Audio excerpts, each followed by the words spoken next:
What is going on, guys, and welcome back to another video. We have top 10 facts about none other than the Viper, the Apex Predator, the legend killer himself, Randy Orton. Let's get straight onto the list, guys. Number 10, two wives. Randy Orton was married to his ex-wife, Samantha, and they had one daughter. During some storylines, the WWE wanted to have Randy Orton's wife involved in his storylines. He had two different wives on screen, and none of them were Samantha. Remember when Orton had a feud with Triple H in 2009, and Triple H trespassed and destroyed Orton's house? That's not Samantha, guys. Next, the next time his wife was seen on screen was in 2011, when Randy Orton had a feud with CM Punk during the WrestleMania 27 build-up. Orton would travel in buses to get to arenas, and they said that his wife was with him. Punk attacked Orton near the bus and blew a kiss to Orton's wife, and that's not Samantha either, guys. WWE, who are you fooling? Just use his goddamn real wife. Oh my god. Number 9, original theme song. Randy Orton has been in the WWE for many years, and when you're in the WWE for many years, you have a lot of different theme songs. One of his songs was actually CM Punk's old theme song, This Fire Burns, the one that goes, This Fire Burns. Alright, that's my best attempt at that, guys. Before CM Punk had the theme as his own, Randy Orton used it on a March 3rd, 2006 episode of SmackDown. WWE was finding a replacement for his amazing old theme song, Burn in My Light, which was used since 2004, but after 1 week they changed it back to his old theme.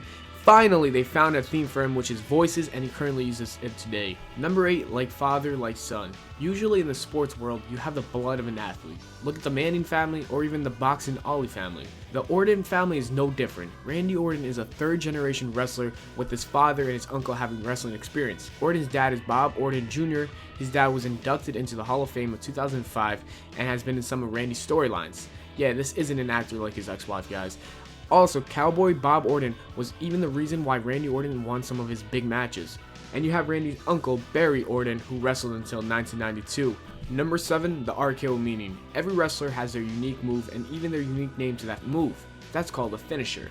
Orton has one of the most beloved finishers of all time, even though it's the cutter that a lot of people used back then. But back to what I was saying, everyone loves the RKO. The RKO was made during Randy Orton's time as a legend killer. People even started yelling RKO, RKO, and chants broke loose. But what does the RKO even mean? Guys, you're about to hear what RKO finally means after all these years. It's nothing more than his full name, Randy Keith Orton, guys. Yes, something that simple is such a great name.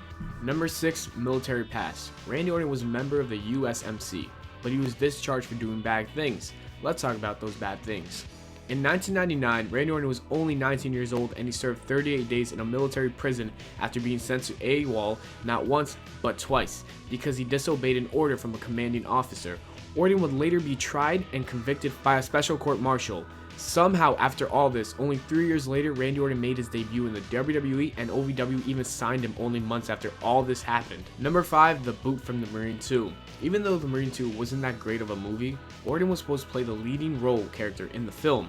Orton just couldn't run away from his past, even though it was 13 years later. WWE Studios just started, and they were putting top names in movies to blow this new thing up. The company didn't have billions of hits, but it did help show some of the wrestlers' acting skills, such as Big Show, The Miz, and John Cena. In 2012, John Cena's sequel to the film The Marine was set for production, with Randy Orton as the main role. However, many former Marines were furious that Randy Orton had the lead role because of what he did when he was younger.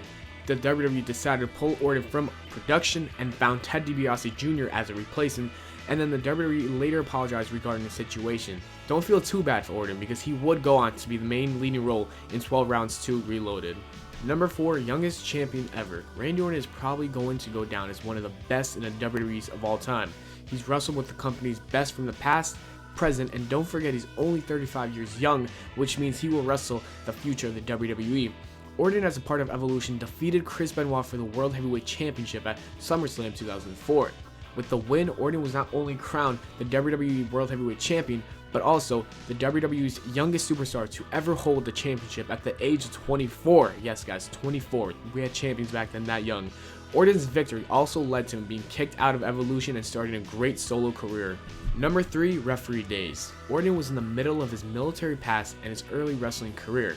While he did get some buzz for being the son of Bob Orton, Randy still had to learn everything about being a pro wrestler to get his chance to become a WWE wrestler. After making his debut in 2000 at Mid-Missouri Wrestling Association - Southern Illinois Conference Wrestling, yes guys, that's the whole name, Orton worked as a referee for the World Organized Wrestling. Another good thing of Orton working there as a ref was his uncle Barry Orton was there. The referee stint was not too long though, as Orton signed with OVW months later. This was a better experience wearing stripes because anything is better than prison, guys, let's face that. Number 2, ruining other careers. Randy has a short temper and people know that.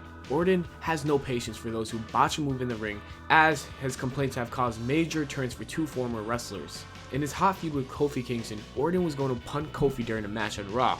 However, Kofi Kingston botched one of the moves and instead got an RKO for his troubles. After the move, Orton was yelling, "Stupid, stupid, stupid" at Kofi multiple times. Shortly after, the feud and Kofi's push were both nixed.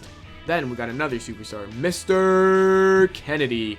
Mr. Kennedy was another victim of Orton's short temper, and he actually lost his job. At Raw, Kennedy made his return after being injured for multiple months and was put in a 10-man tag match. During the match, Kennedy performed a back suplex on Orton and it hurt Orton more than it should have. Orton was not too happy about that. When Orton went backstage, he was furious, yelling and complaining that Kennedy was unsafe and also almost hurt him in the ring. Kennedy said that Orton jumped a little too much when selling the move. Kennedy was fired just 4 days later and 6 months later made his TNA debut. And number 1, so many problems. Randy Orton knows the WWE wellness policy like the back of his head. This is not a good thing. Most of his problems consisted of drugs, but some were even for being a jerk. In April 2006, Orton was suspended for 60 days due to unprofessional conduct, which was said to be a marijuana offense. Guess what happened again later in that year, in August? If you guessed a suspension for a drug test failure, you are right! This was the first strike under the wellness policy. In May 2012, guess what? Yes, another one. Orton got his second strike under the wellness policy and faced a 60-day suspension, which is the reason he wasn't at Raw 1000 in his hometown. Orton also had many fights with fans. I'll end the video with him slapping an emo guy. Do you have a big TV? Thanks for watching the video, guys. Hope you enjoyed. If you did, leave a like, subscribe for more, and who do you want to see next for top 10 facts? Leave it in the comments below. Take care and spike your hair.